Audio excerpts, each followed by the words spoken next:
neurofinanzas, con formación en administración de empresas, gerencia de finanzas, consultoría y gerencia de información de negocios. Es un placer que esté con nosotros para charlar y aconsejarnos de cómo tomar decisiones. Jocelyn, ¿qué tal? ¿Cómo estás? Muy buenos días, buenas tardes, porque creo que estás en Europa, ¿verdad? Hola Ana, ¿cómo estás? Sí, estoy al otro lado del Atlántico. Un placer estar aquí contigo. Perfecto. Bueno, lo primero que te queríamos preguntar era que nos cuentes acerca de las neurofinanzas, que nos expliques bien qué es este concepto y en qué consiste, porque para muchos es desconocido, me incluyo, ¿eh? Sí, neurofinanzas es una disciplina, es una actividad interdisciplinaria que combina las finanzas tradicionales, la psicología financiera y la neurociencia aplicada. Entonces, básicamente lo que se hace es muchos de los supuestos y de las premisas dentro del mundo de las finanzas se pasan por la visualización y el análisis del cerebro visto en tiempo real para que entonces nosotros podamos comprender un poco a nivel bioquímico y a nivel biológico también cómo nosotros tomamos decisiones en entornos de riesgo e incertidumbre, que básicamente es de lo que trata la neurofinanza, y eso lo diferencia de otras actividades neuro que también están asociadas con tomar decisiones. Por ejemplo, a corto plazo, en términos de intercambio, estaríamos hablando de neuromarketing, pero neurofinanzas trabaja un poco mejor el tema de el largo plazo. Cómo tomamos decisiones sostenibles y cómo influyen las emociones, cómo nos apalancan, cómo nos detienen, cómo nos sabotean, cómo nos impulsan. Y básicamente de eso es que tratan las neurofinanzas. Perfecto. Bueno, tú eres directora de Armonía Financiera. Vuestro Sí. lema es expandiendo riqueza consciente. ¿A quiénes queréis llegar con este mensaje? Y realmente con este mensaje, ¿qué es lo que queréis transmitir? ¿No? Expandir riqueza consciente. Sí, una de las cosas que tiene la disciplina económica, es decir, las bases teóricas de la economía, es el estudio de todo lo que son recursos escasos y de cómo a través de ellos nosotros satisfacemos necesidades ilimitadas. Ahora, ¿qué pasa? Lo que sí se sabe dentro del mundo de la neurociencia es que cuando nosotros vivimos en un estado constante de angustia, de preocupación, de ansiedad, y que no sabemos sostener o gestionar correctamente la incertidumbre, la tendencia es que nosotros psicológicamente y de manera inconsciente sí vamos a buscar maneras de compensar o de una manera o una forma de aliviar esas angustias que nos genera esa vida, llamémosle, intensa y estresante. Ahora, ¿es esa siempre la manera como tomamos decisiones? La verdad, no. Cuando observamos distintas culturas, podemos ver otras donde sus niveles de consumo tienen unos ritmos un poco más equilibrados, son más sostenibles a largo tiempo. En la comprensión de las diferencias entre necesidades y deseos está un poco mejor gestionada, y que efectivamente se toman decisiones que tienen una retribución o un rendimiento a largo plazo. Entonces, básicamente en Armonía Financiera lo que hacemos es eso. Lo que hacemos es cómo nosotros aprendemos a gestionar nuestro mundo interior a través de diversas técnicas. Unas tienen que ver con neurofinanzas, otras son de otras disciplinas, pero básicamente lo que se hace en Armonía Financiera es cómo nosotros podemos mantener un centro en nosotros, anclarnos a nosotros y no necesariamente al entorno, que siempre es dinámico, para poder tomar decisiones donde nosotros podamos tener conciencia de lo que estamos haciendo, porque lo que sí se sabe hoy día es que la mayoría de las decisiones que tomamos son o decisiones impulsivas o son reacciones al entorno, pero que muy poco tiene que ver con nosotros y nuestras reales necesidades y deseos. Entonces, el proceso de autoconocimiento, de comprensión de nuestros patrones de vida, cómo decidimos, cómo elegimos, en base a qué, eso es básicamente lo que hacemos nosotros en Armonía Financiera. Entonces, es un espacio donde cultivamos una parte que muchas veces se ha visto como muy contrapuesta con el tema financiero, que puede ser, por ejemplo, el tema de la espiritualidad, que en neurociencia aplicada sí existe una rama de la neurociencia donde se comprende un poco cómo funciona el sistema nervioso central y cómo funciona todo nuestro sistema nervioso cuando nosotros tenemos prácticas espirituales. Entonces sí hay, de hecho, siempre he dicho, los mismos textos religiosos que nosotros conocemos, todos tienen en sí mismos una parte que habla acerca del tema del dinero. Entonces reconciliar un poco eso de lo que toda la vida hemos visto como que si fueran opuestos, en realidad son bastante complementarios. Cómo nosotros a través de la espiritualidad cultivamos una vida y un crecimiento personal integrado con nuestro entorno y cómo nosotros tomamos decisiones financieras que vayan en nuestro beneficio y que también sean sostenibles y que sean equilibrados, armónicos con nuestro entorno. Jocelyn, muy interesante esto que cuentas y al hilo de lo que mencionabas, el tema de la espiritualidad. Te escuché decir en una entrevista que la mayor crisis financiera del ser humano no está en su bolsillo ni tampoco en su país, sino en su mente. ¿Esto cómo se lo explicamos a lo mejor a la gente que igual le cuesta llegar a fin de mes? Sí, bueno, qué bueno que me preguntas eso porque yo vengo de un entorno donde justamente esa era la norma.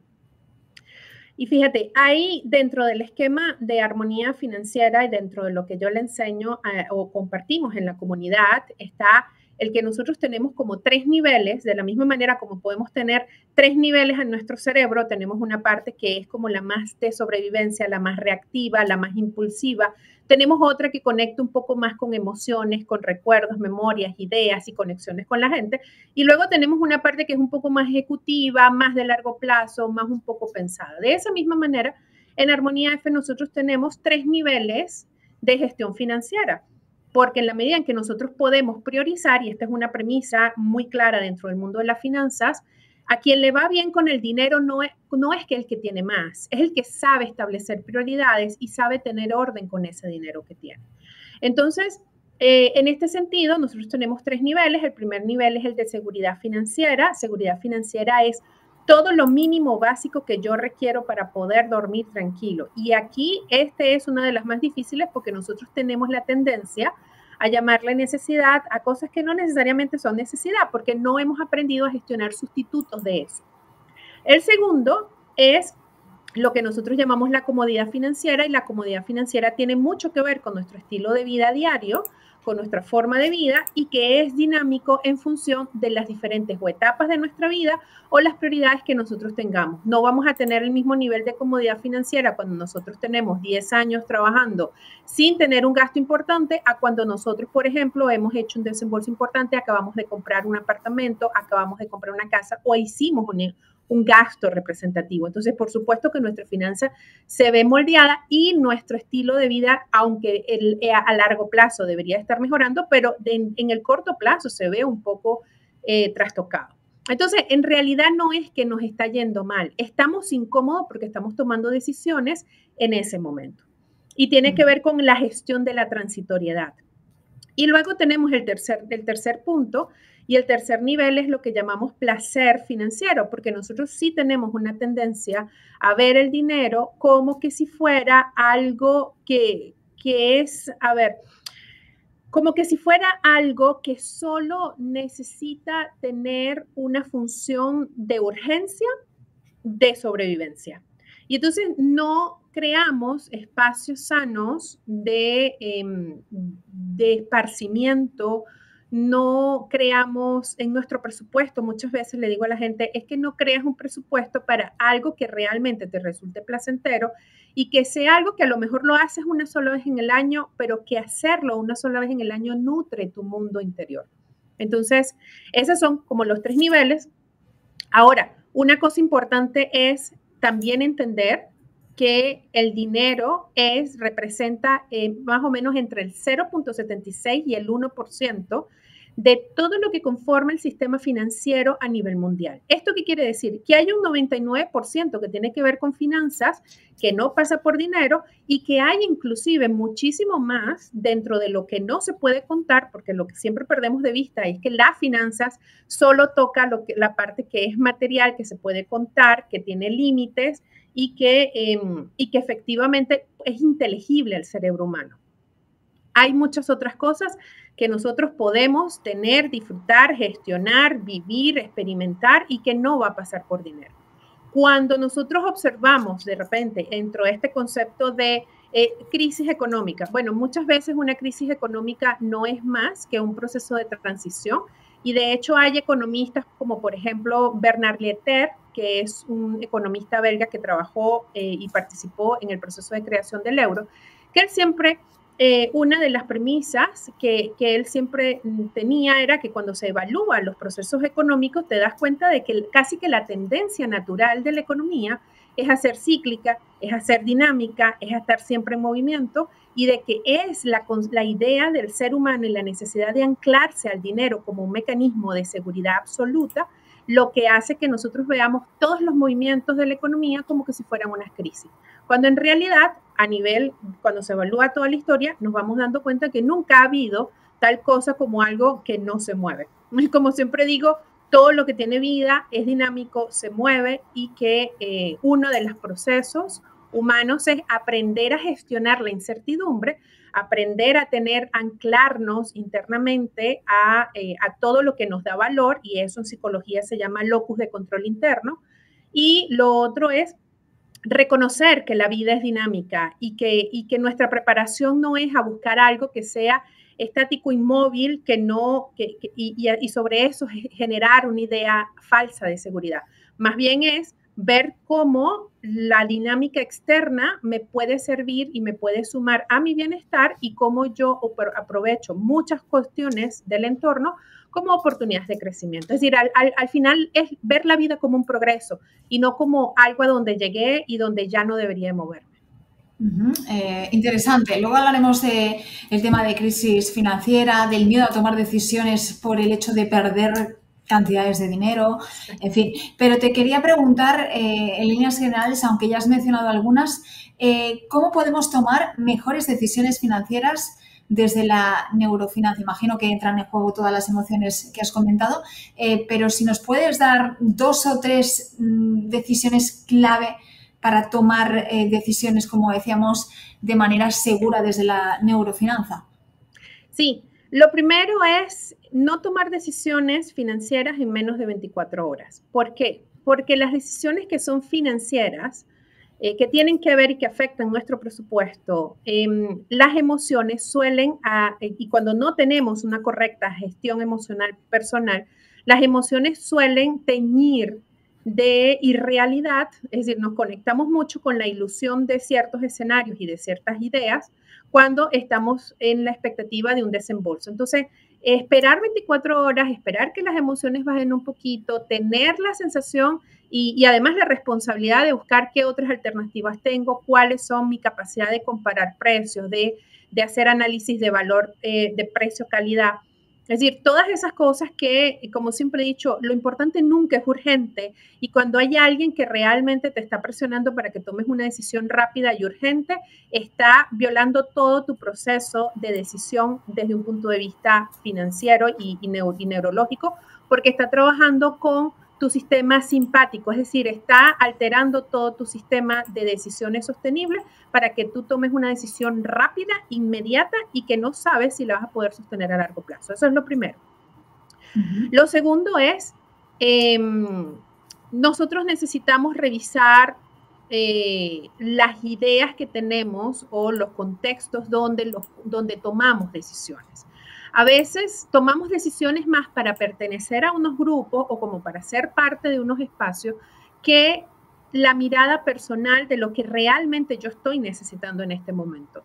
Y te puedo decir, por ejemplo, supongamos que está un grupo de 3 amigos o de 3 vecinas, o de amiguitos del colegio, que también suele pasar mucho.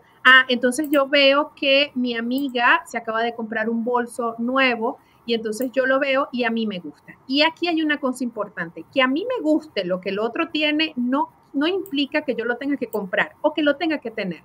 Es un proceso dentro de las estructuras de recolección que traemos de mucho antes, esta idea de me voy a sentir mejor, me voy a sentir perteneciente, voy a ser parte de este grupo si yo tengo este producto, conduzco este vehículo, vivo en tal zona o en tal barrio, o sencillamente mis hijos estudian en un colegio específico. Es decir, tenemos mucha tendencia a validarnos o validar nuestra esencia y nuestro valor en función de elementos externos que en realidad, cuando lo vemos en blanco y negro, no está directamente relacionado el desembolso que estamos haciendo, la pertenencia a ese entorno y el resultado de vida que nosotros queremos tener.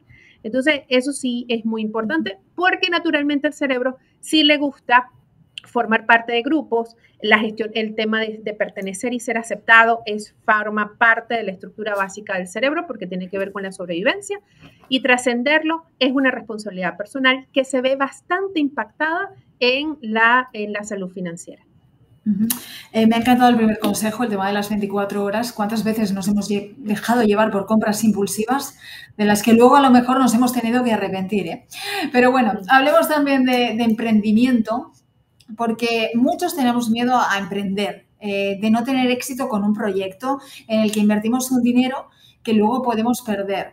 Le damos 1000 vueltas, a lo mejor no esperamos 24 horas porque a lo mejor directamente ni nos lanzamos a emprender algo con lo que llevamos tiempo soñando, que creemos que puede llegar a algún punto. Te pregunto cómo gestionar todo eso, ese miedo, esa ansiedad, esa inseguridad, pero a la vez también esa ilusión por emprender.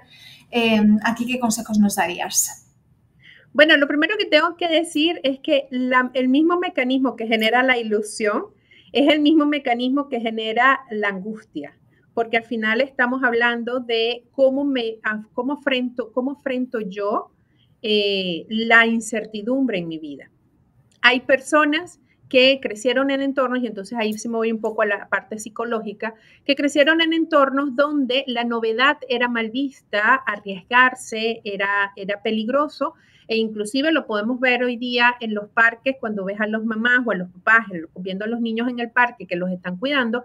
Naturalmente el ser humano tiene una tendencia a la curiosidad, a lanzarse, a aventurarse, a experimentar con su propio cuerpo el riesgo y la gestión para conocer sus propios límites. Pero cuando vemos a los papás que están cuidando a los niños, pues sí ves que existe constantemente no la vista de la posibilidad y del desarrollo, del neurodesarrollo y la aventura, sino que lo que vemos es que te vas a caer, te vas a golpear, vas a llorar, te vas a dañar la ropa o sencillamente la vas a ensuciar. Entonces, todo eso es un patrón que lo que está entregándole a ese ser humano o a ese cerebro es que hacer cosas novedosas es peligroso, te puede ir mal, te vas a perder, te vas a hacer daño, cuando en realidad es una parte natural dentro del proceso de desarrollo del ser humano, abrirse a lo nuevo, abrirse a la aventura, lanzarse a poner en acción lo que nuestra creatividad nos invita. Entonces sí hay, en primer lugar, ese tema de lo mismo que me genera la ilusión, es lo mismo que me genera el miedo, por ende, es normal tener miedo. ¿Ok? ¿Qué pasa cuando tengo miedo? Bueno, cuando tengo miedo, lo primero que yo debería en lugar de evitar el miedo, es enfrentarlo, es decir, sentarme y decir qué es lo que realmente me da miedo y cómo puedo yo gestionar si alguna de estas cosas a las que le tengo miedo me pueden pasar. Entonces voy haciendo una matriz de riesgo. Es decir, esto funciona en finanzas y funciona en la vida misma. Hago una matriz de cuáles son todas las cosas, cómo pudiera yo resolver cada una de las situaciones que se me presenten. Y entonces ya para mi cerebro ya no es una cosa extraña. Es decir, ya pasó de lo que quiero evitar a lo que posiblemente suceda, pero que sé que voy a hacer en ese momento. Entonces esa incertidumbre y ese miedo se va disminuyendo porque ya no lo tenemos en lo incierto, sino que lo tenemos en el riesgo. Y de ahí, entonces vamos viendo otras cosas como cuál es la probabilidad de que esto pase, hasta dónde me voy a arriesgar yo. Sé que en el mundo del emprendimiento se habla mucho ese tema de lánzate, ve con todo, pero la verdad es que todo emprendimiento que en sí mismo es una inversión y que es un esquema de inversión que no tiene un historial claro de éxito, porque apenas es que lo estamos empezando a hacer, pues lo importante aquí es tener claro cuál es mi nivel de riesgo, cuál es la probabilidad de pérdida, cuánto estaría yo dispuesto a perder, en qué momento voy a bajar yo el breque de este negocio porque sencillamente no va para ninguna parte y cuáles son las otras formas como yo pudiera crecer, porque muchas veces también está la idea que viene del sistema educativo de que el éxito es una cuestión única y personal y la experiencia nos dice que los seres humanos salimos adelante cuando somos capaces de compartir con los demás, cuando colaboramos, cuando nos dejamos ayudar y cuando creamos relaciones que son significativas. Por eso No en vano, el sistema financiero se sostiene sobre un valor clave que es la confianza y además está muy directamente asociado con un neuroquímico que es la oxitocina, que es el que crea los lazos humanos y lo que hace sostenible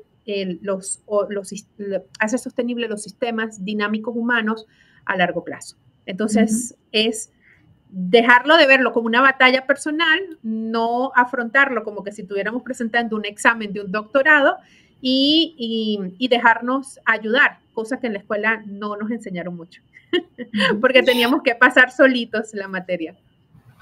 Por último, y ya para terminar, tenemos diferentes sentimientos en cuanto al dinero, actitudes. Hay gente pues, que a lo mejor le gusta más ahorrar, hay gente que le gusta más gastar o que entiende que el dinero está para gastarlo.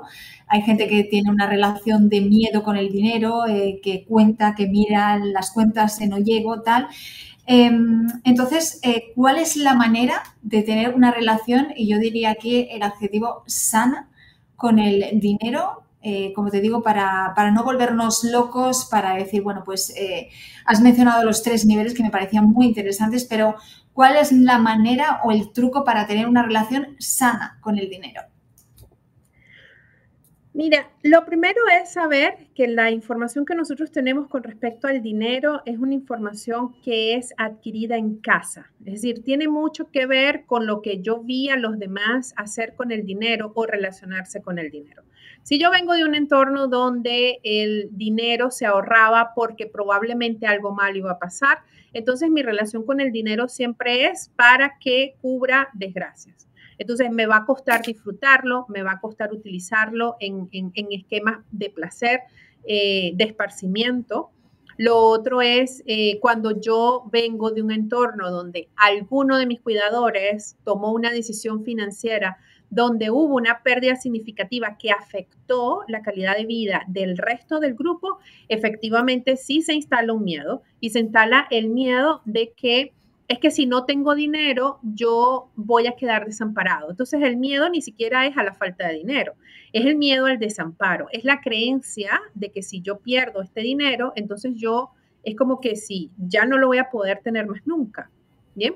Y se nos olvida que el dinero es producto de nuestras capacidades, es producto de nuestro valor, el valor que aportamos al entorno y que independientemente de la edad, que eso es una cosa bastante nueva en este siglo, independientemente de la edad, nosotros siempre vamos a poder recuperarnos. Yo conozco personas que estando en economías bastante complicadas han tenido deuda de hasta $100,000 en moneda que para ellos representa no solo una moneda extranjera, sino una moneda extranjera que es de peso y de las maneras más inexplicables han podido resolver esos temas. Entonces, creo que verlo un poco más como con esa mentalidad de que hay posibilidades, de que el ser humano cuando evaluamos en línea general la calidad de vida del ser humano ha ido en crecimiento, ha ido en mejora, cada vez vivimos más cómodos, estamos mejor. Entonces, darle al dinero su justo lugar. El dinero es el medio que me permite a mí adquirir aquello que tiene precio, porque lo que no tiene precio, entonces yo no lo puedo comprar con dinero. Entonces, cuando yo mido toda mi vida en función solo del dinero, es como que si yo fuera totalmente dependiente de una sola persona para todo en mi vida. Por supuesto, ese esquema va a hacer que yo viva constantemente con el miedo de que eso sea ausente. ¿Bien? Y eso implica el miedo al desamparo. Ahora, cuando yo empiezo a entender que el dinero es el 1%, cuando mucho, es el 1% del sistema financiero, que yo puedo no tener dinero en el banco, pero tener todavía una buena vida financiera, y que yo puedo no tener una vida financiera sana, pero puedo tener una gran cantidad de cosas que no las puedo comprar con ese dinero, por ende tienen un valor mucho mayor. Entonces nos vamos dando cuenta que el mundo es mucho más amplio y que el dinero realmente es como que si fuera una mascota, vamos a ponerla. Es como una mascota que está allí, nos asiste, nos ayuda, nos acompaña, está con nosotros, eventualmente no sabemos dónde está, pero siempre sabemos que podemos contar con ella. Eso creo que es una de las cosas importantes, es darle al dinero su lugar de medio de intercambio y no convertirlo en la fuente que cubre todas mis necesidades. Y esto es bastante complicado decirlo porque la mente humana la mente humana puede cotejar mucho mejor la escasez, es decir, se relaciona con mucho más facilidad con lo escaso que con lo abundante. Entonces ahí la invitación es a ver nuestra vida como algo mucho más allá, que no estoy negando la presencia de lo económico, pero en la medida en que nosotros vamos cultivando otras áreas que no tienen valor económico, entonces la relación con el dinero se va ordenando, ya no me genera angustia. Ya sé que puedo contar con él, que eventualmente voy a ver mi cuenta en cero, pero sé que yo soy creadora y yo proveo al entorno un valor a partir de quién soy y no de lo que tengo. Y que en función de eso, que son mis talentos, mis capacidades y mis posibilidades, pues siempre van a haber puertas abiertas. Perfecto. Bueno, Yoselina, ha sido un placer escucharte en el día de hoy. Nos has dado muchísimos consejos, nos has enseñado a relacionarnos de otra manera con el ámbito de las finanzas y nuestra economía y te agradezco muchísimas gracias de verdad por este tiempo y pásate cuando quieras porque estamos encantados de escucharte. Gracias. Gracias, Ana.